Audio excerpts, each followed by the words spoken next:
Hello. Hi, Kati. Hello. Great to see Hi. you and talk to you. Um, I am Georgios from Hungarian Global Smartest. How Yes. was your weekend after the release of your new album on Friday, if I'm not mistaken? How is Kati Rán's heart now? Oh, well, we had, of course, it's always a special day, like when you finally release an album.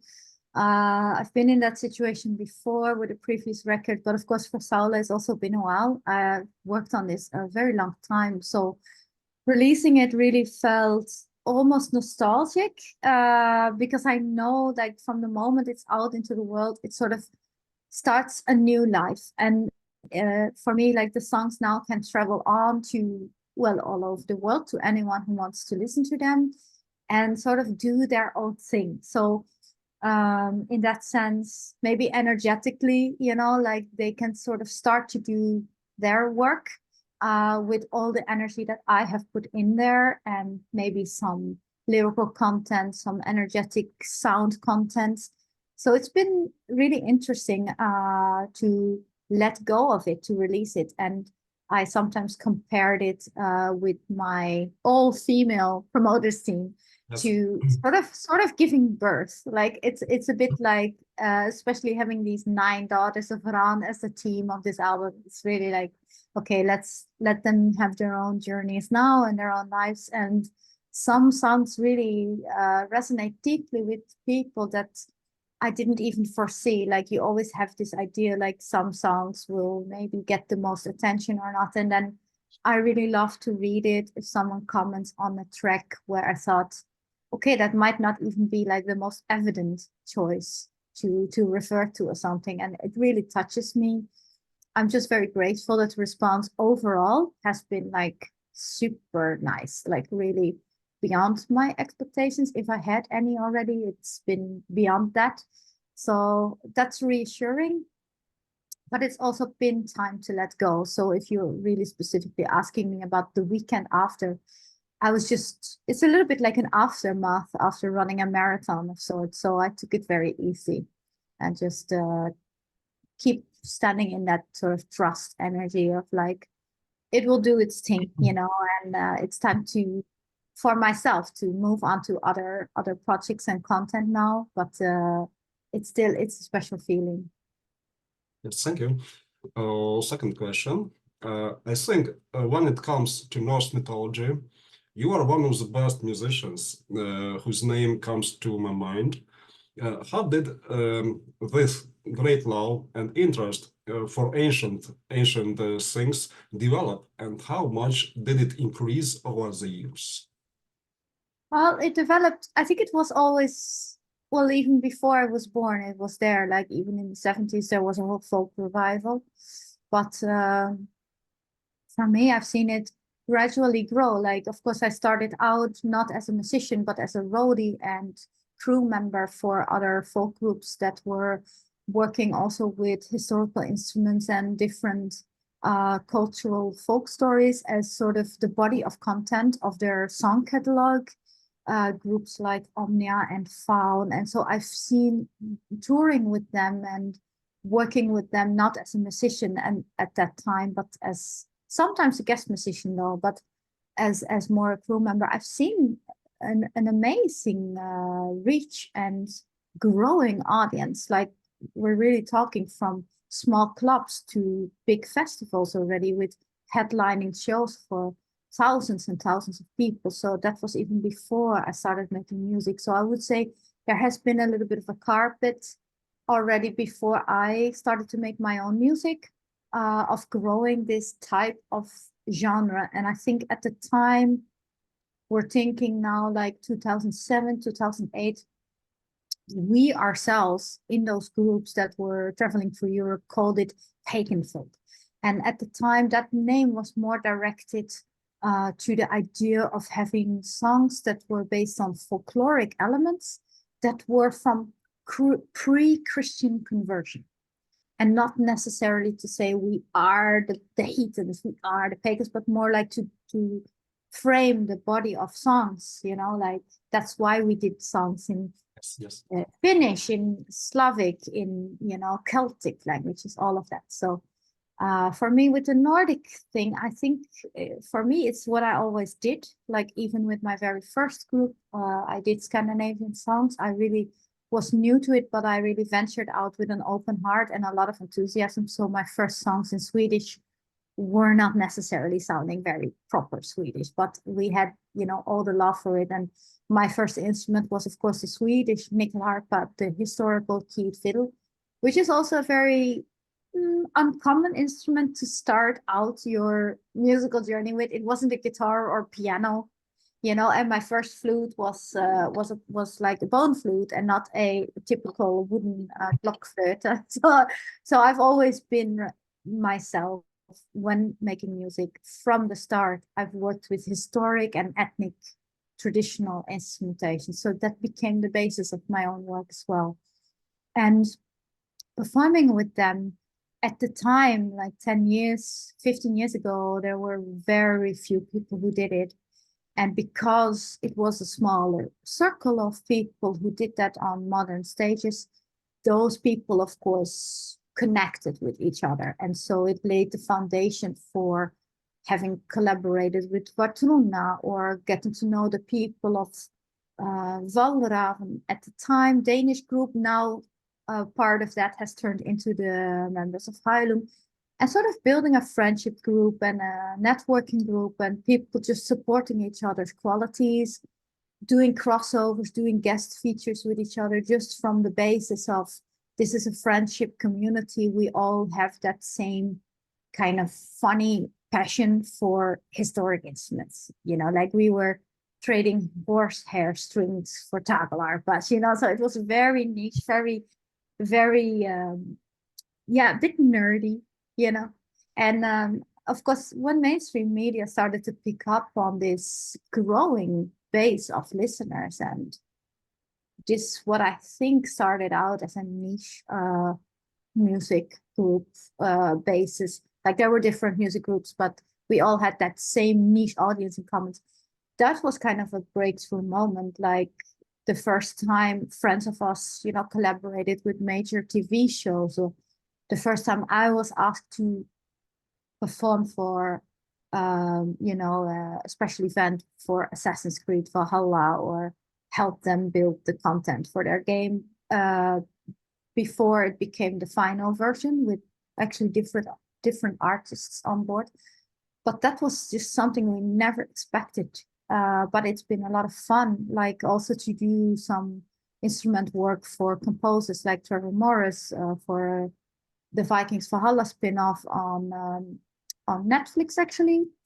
But yeah, also some video games and other TV shows. It's been really nice to add these instruments there and to open that path even for other musicians who now also have started to engage with this type of repertoire and instrumentation. So it's been like a rippling effect, and I think it's super beautiful, especially if I see that some of our listeners are not only feeling very personally attached of sorts, some even leaning to religiously attached of sorts to this music, but even start to pick up instruments themselves. I think at first it was really surprising, but now I just love it, because what better compliment can any of us as musicians have than to not only have someone listening to your songs, but maybe make a new interpretation of it or learn to play an instrument themselves that isn't a traditional acoustic guitar, you know, that they actually look into this. And so by doing that, we're preserving knowledge, all of us together as a community, and we're preserving and bringing forth to next generations these type of instruments. So that's one of the missions I've always had with my music. Like my mantra, even from my leave period, my first band, Scandinavian orientated band, was to reconnect people back to nature, to history, and to each other. And to history at that time meant folkloric tales, more like fairy tales, and the history of having these really old instruments and having like bone bond for beating a drum made of skin, you know, like of goat skin or horse skin or elk skin. So it's been, yeah, it's been very surprising, but beautiful. And I can't wait to see where it goes next. I do think there's a lot of evolution happening. So we start to see subgenres within the genre. So that's exciting as well. Yes. Next question. You have been involved in quite a lot of stuff over the years. I'm also thinking of the film and video game industry. Could you talk about which bands and other projects you've been in so far? Well, some of them still have to come out, so I cannot name everything by name because the first thing I learned working with video games, for example, or something like that, like a bigger TV show, is that you have to sign NDAs. Again, something completely new to us because as a full community, we just sit around the campfire and play the songs and sing our hearts out and just like have a waterfall of our tongues full of enthusiasm. So the first thing I learned is you cannot talk about it until, you know, like I remember rightfully so that Ubisoft was very strict because they apparently had a whole scene of following that was really engaged in predicting what the next Assassin's Creed thematics would be because they always choose a different time period and culture. And so they like this was like 3-4 years before the game came out. So they were dead serious, like professionally serious, to contract everyone involved, even if it was like the smallest thing that you were helping them out with, that it wouldn't leak. But of course, yeah, the things I've been involved in that are already public knowledge is things like doing music department for Vikings Valhalla, but also some consultancy for licensing songs by other colleague artists of mine to say, okay, of course we can do custom work and custom recordings. I really love to do like also vocal rhythmic patterns and like kind of like those raw battle sounds. I was asked to do a lot of those. But then for Vikings Valhalla, or you know, I help connect them to a hardanger, a fiddler player, or some colleague friend of mine who can perform on another very specific instruments that might not otherwise be for them available. And I really enjoy connecting, especially movie and film composers or video game composers to real instrumentalists, because nowadays we see that a lot of these instruments are actually available as electronic sounds. We call them VSTs, that's called virtual instrument. But it's always better to connect to the real players because then you make that connection with that cultural heritage and that you appreciate the sound being performed on a real instrument. Yeah, and then of course video games, some are still coming out. And then there's also like House Lab. They asked me to do some demo vocals for some series intros. A lot of it is still very focused on Viking themed shows. But I'm trying to expand because also from my own background, of course, working with Omnia and Faun, I've learned that there's so much folklore, so much culture that is very interesting for doing this kind of collaborative work. And not, you know, it's beautiful that we can add Nordic mythology into this mix for bigger media, but also there's so many other amazing mythological stories from different cultures. So I'm trying to like expand on that as well myself as an artist, but also as a pitcher and connector of sorts.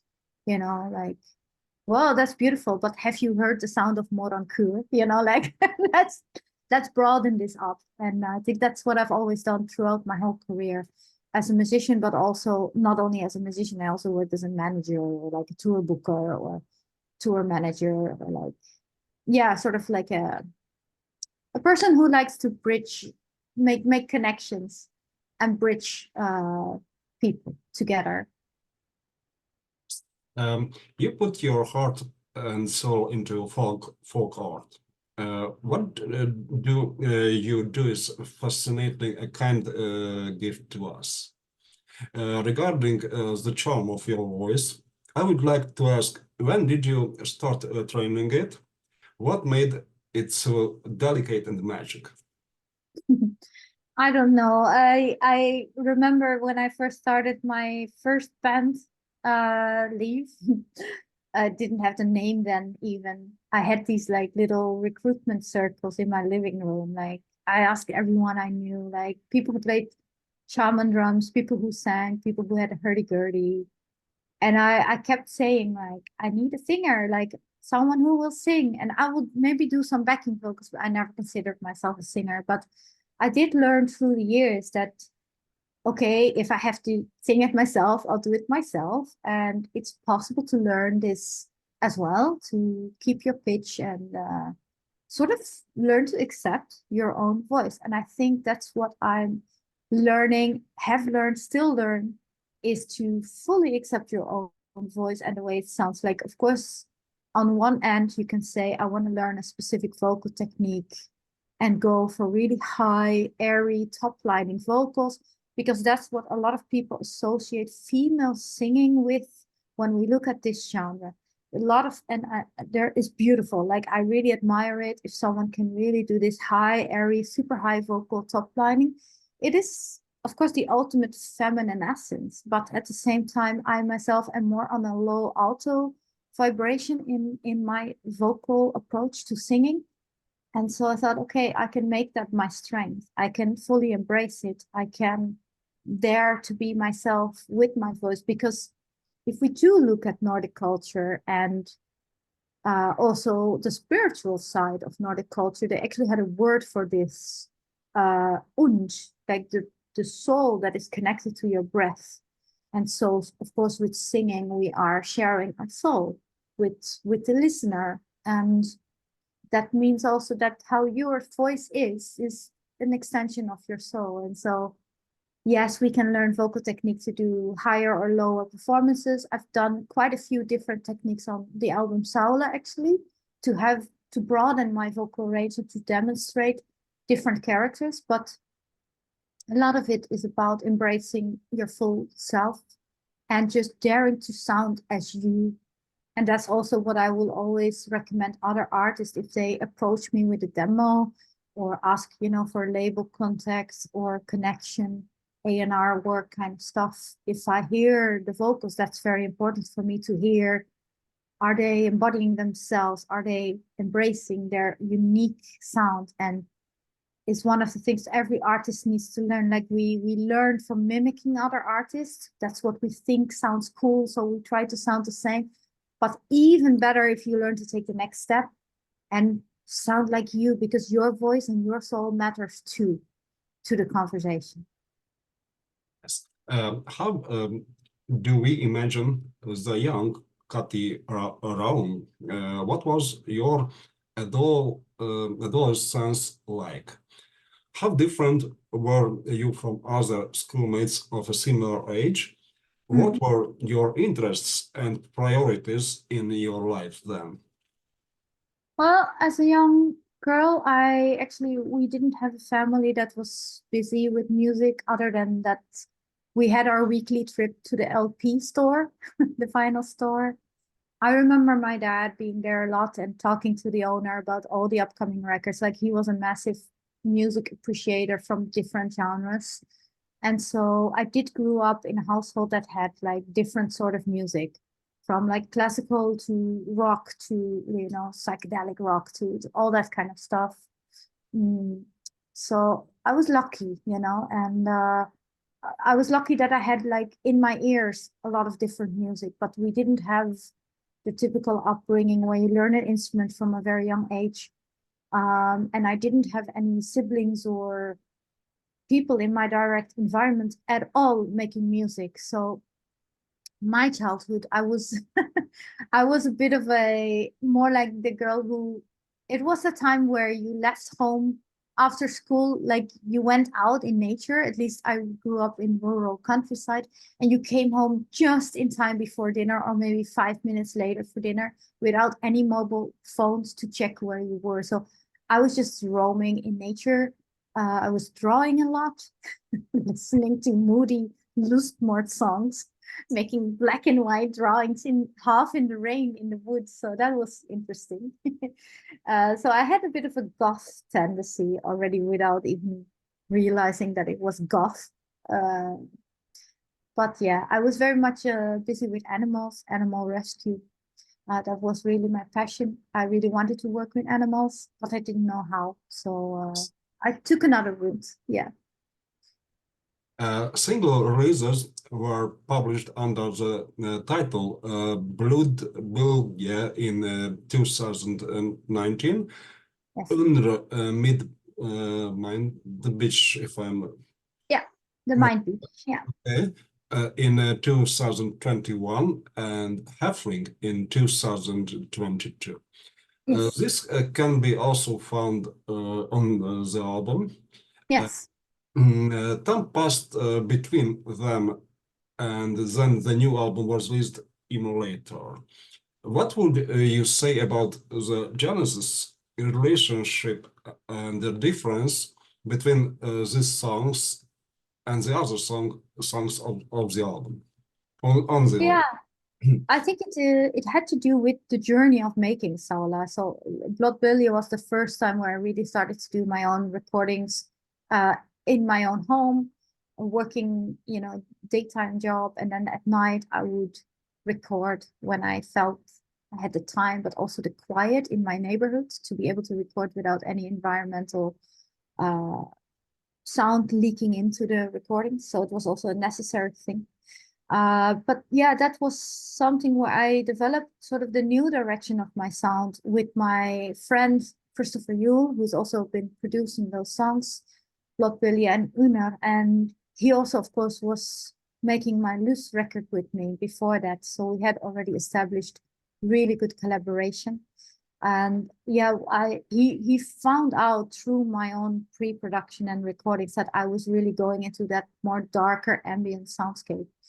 And while I worked with him, I realized I want to learn song production myself a lot more. I felt really good in studio, and it was something I really wanted to, yeah, really get a good grasp on as a musician, but also as using tools to create soundscapes that tell a story. So a little bit more the way sound for cinema is created, to say, okay, we're not just recording now a drum and a bass and a vocalist, but how do we actually play with sound and make it into cinematic elements and, something that really feels like you're in it, in the woods, in the ocean. And so that was really piquing my interest, um, almost more so than playing the instruments was working the sound design. And so with Heilung becoming more, of course, in demand for touring, so it was such a coincidence, but also had to go like that. It meant I needed to do more of my own pre-productions before I could work with Christopher together to finalize those songs. And so it really pushed me to become much more standing on my own and as an artist, but also as a producer.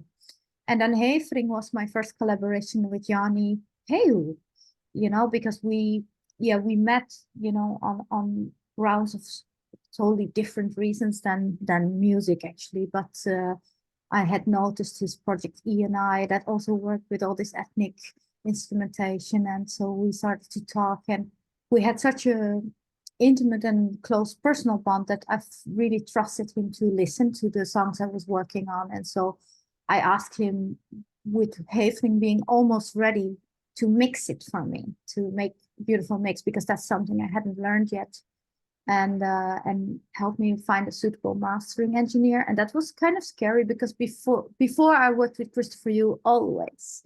And now I thought, okay, I need to widen my horizon as well and learn to trust that other people are also able to mix and master. And of course they can, so, and that turned out to be beautiful. So going from Havering into finalizing the whole album with Yanni, that was another, that was in total, I would say 1.5, 2 years of just daily work, as producers, as both being producers, meaning okay, you're recording this, I'm recording that, you're editing this part, I'm editing that part, and then working in one project together. So that was really another period where I learned a lot.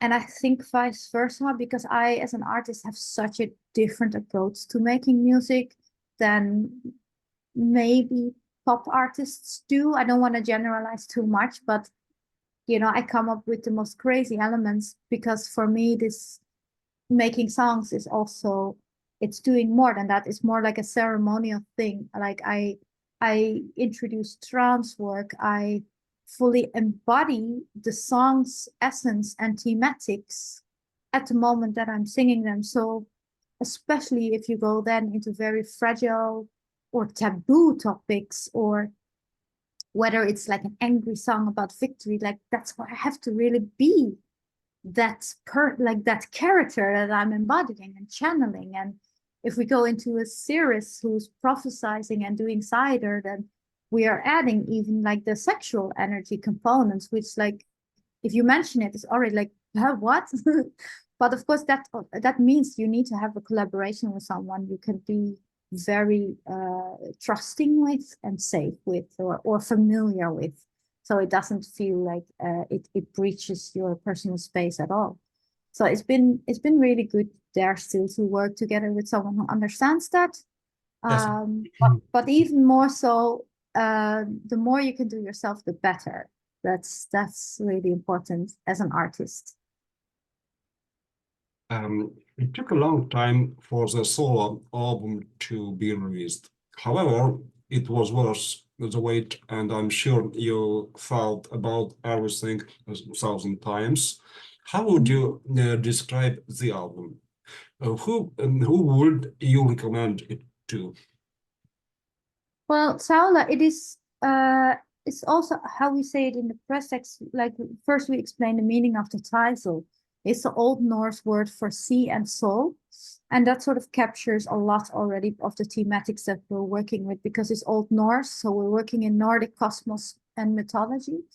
And we are really going on a journey over the sea through these 9 daughters of Rán, these mythological figures, and have titled the songs after them and worked with thematics around those names of these very obscure mythological characters.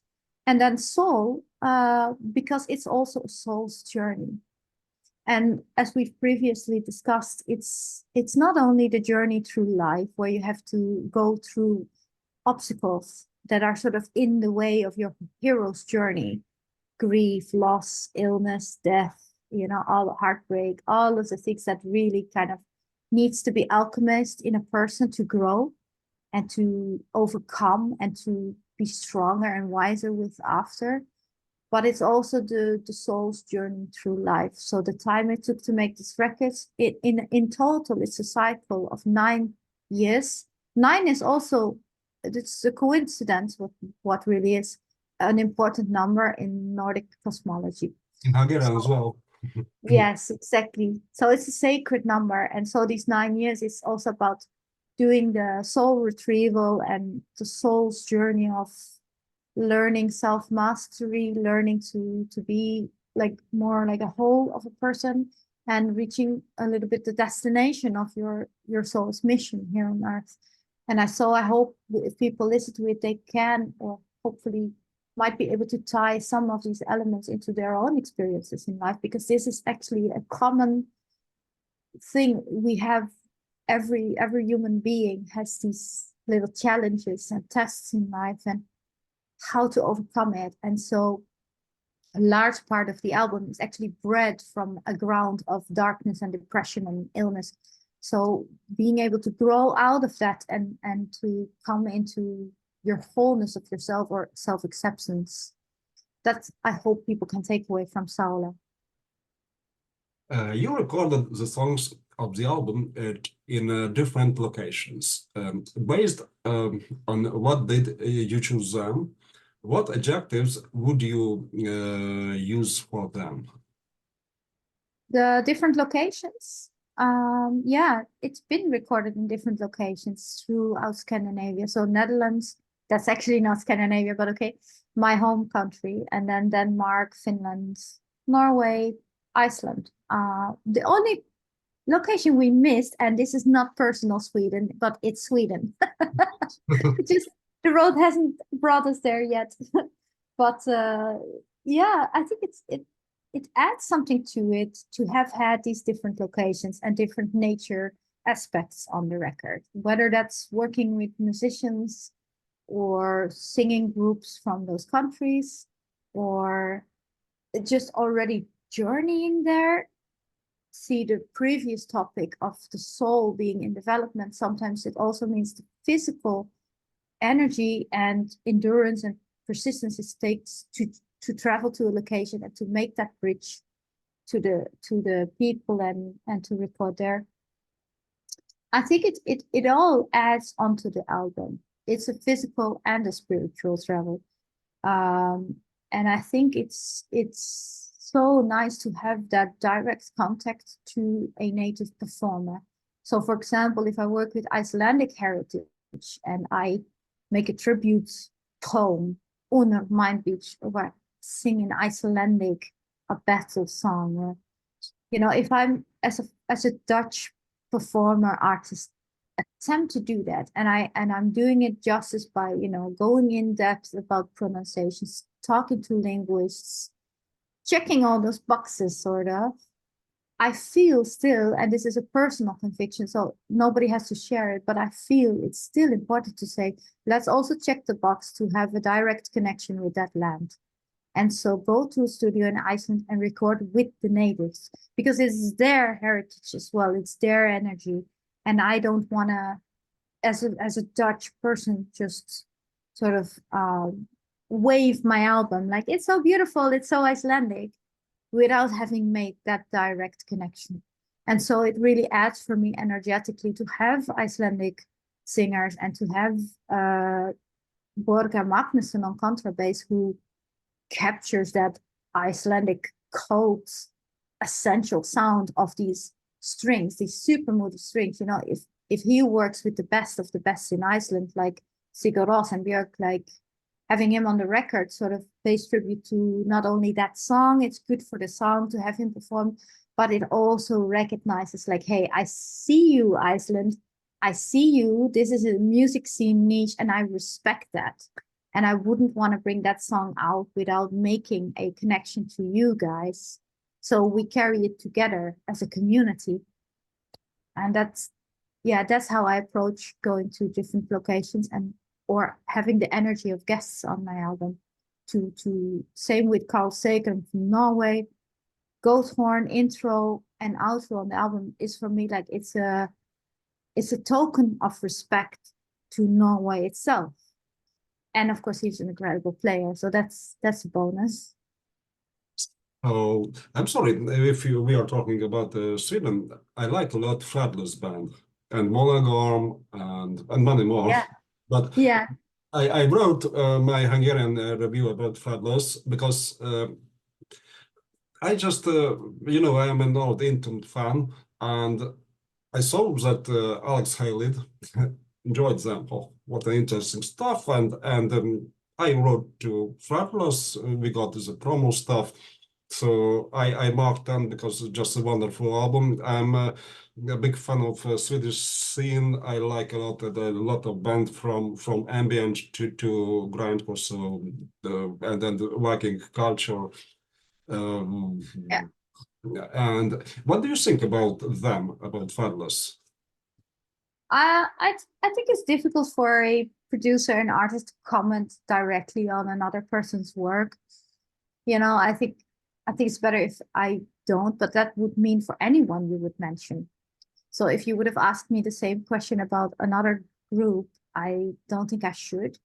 That said, I think, you know, it's just important to do really to stand behind your own work and to fully embody that. And if anyone is doing that, that's a good thing. Yes. What again, back to your stuff, I'm sorry. No worries. What instruments do we hear in the songs, and how many of them do you have at home? Because I see a lot. Well, there's I used I think I think every instrument. Do I think have I forgotten one? No, I haven't. Every instrument I have used on the record, including some not typical instrumentation, perhaps. Some I've acquired on the spot. But we have, of course, we have nyckelharpa, Swedish keyed fiddle. We have mora harpa, the earlier version of nyckelharpa. We have hammer dulcimer, kravik lira, skin drums, and then lots of flutes. So both overtone flutes as bone flutes, and a lot of funny percussion. A cowbell is very important, needs to be on every record. That was a joke, actually. This is not on the record. But it's I've made that joke in another interview too, because I think it's so weird. But a very folklorish sound, actually. If you go to the countryside in Scandinavia, it's the first thing you hear is the cowbells from all these animals in the pasture. But no, that didn't make it on the record. But of course, also the nature components. And then we have sometimes we lay down the virtual instrumentation, but it's just to have a pre-production. That's how it's called. You pre-write a melody or a harmony, and then I ask the instrumentalist who performs on that instrument to do something like that, because I prefer to have real instrumentation on my albums. And so I don't play cello. So if I need something like that, I will ask a player to do that. And so same for the Yauhiko. I have one built actually for me finally, so I will add that to my own arsenal of sounds now. But yeah, I just like to use them also in a maybe not traditional manner. I have to say, with nyckelharpa, for example, my main instrument, the one I started out making music with and still write a lot with, for chord progressions underneath vocals and such. I don't play it very traditionally. Like I did it for a time where I went deeper into these Scandinavian folk melodies that sort of everybody plays. And so this is good if you go to a local pub, that it's like, hey, do you know this polka or that one? And you can sort of join in and everybody knows the same pattern and rhythm. But I learned that I'm a different kind of artist and a different kind of player. Like I more like to sink very deeply into a pattern that is probably less folky, less upbeat, because I prefer to use the instrument also in more of a meditative way. So I become more in a meditative state, and then like have like vocal humming and melodies writing on top. So I use it more as a storytelling cinematic thing. You know, I remember my producer Christopher Yule. He was so we were recording some nyckelharpa for Blood Billy, one of his first songs from 2019, which also made it onto Sauli because it's part of the journey. And I recorded some nyckelharpa on there during a chorus where I called on all the 9 waves. And he was like, yeah, just do your thing, you know, like the click track is on. It's like tick, tick, tick, tick, and you can perform any melody. Everybody who records will understand this situation. And I started playing and I really did it from feeling, but I just played with the nuances of changing like the position of the bow and like making sort of the story with the way I used the bow, but I didn't change any of the keys, which means quite literally you're just using one tone. But I just like made the ocean motion. And he laughed so hard because of course he's also, as a producer, he's used to people fiddling around like diddle diddle, and I had like the opposite approach. But I just feel like I'm using the instrument as a storytelling component. Then on other songs, of course, we have more melody going on. But yeah, I do it in my own way. Kati, we must do a second part because we have less minute. Yes. Kronos Mortus Zoltan prepared for you 16 questions. We right now talk 9. And Yeah. so if you agree, we Yeah, can we can try to do another one, or yeah, maybe you have one to wrap this one up, and then we'll see the next time we can plan it yes, in. it will be awesome because we, if you're asking, so I'm Yeah, really sorry. And sure. talks to you. Well, Yeah, it was so nice. It's so nice to talk to you guys. So um, it will be awesome. So we discussed because we maybe additionally asking something maybe about Hungary because we totally ask you about you about you. yeah, yeah. Our time is gone. It was a pleasure to talk to you. Okay. Thank you. So, and all the best to you. Greetings. Yeah. Take care. Same for you. Same Thank for you so you much. there. Stay safe, and thank you for the interview. My All pleasure. right. All right. Mhm.